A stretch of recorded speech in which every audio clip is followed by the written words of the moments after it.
Is it a one-day fluke, or is this something we need to be concerned about? Today, the number of coronavirus cases added overnight topped 1,000, and that's the first time we've seen that happen in weeks.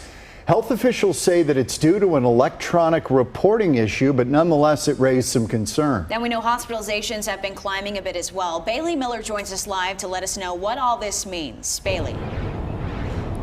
Hey, Christina. Yeah, hospitals do say it is a concern if it does keep going at this level, but they also do say that it's not at those peak levels that we were seeing in January and last summer.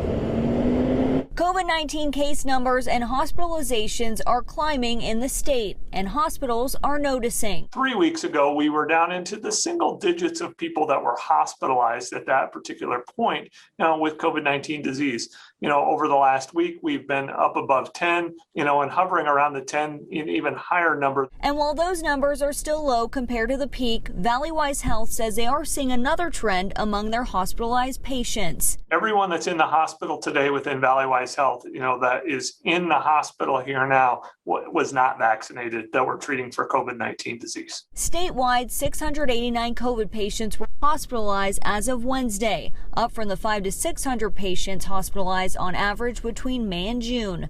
The reason for the increase, doctors say, the fast-spreading Delta variant, 4th of July gatherings, and the low vaccination rate here in the state, with only 50% of people having at least one shot.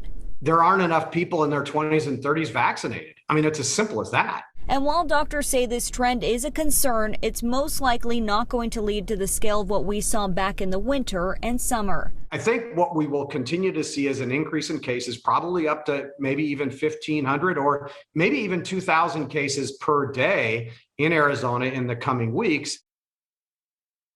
Now, hospitals do say they have the resources to accommodate this increase. And doctors are also predicting that even though there is this increase in cases, they're not predicting an increase in deaths. All of that thanks to the vaccine. Reporting live here in Phoenix, I'm Bailey Miller, Fox 10 News.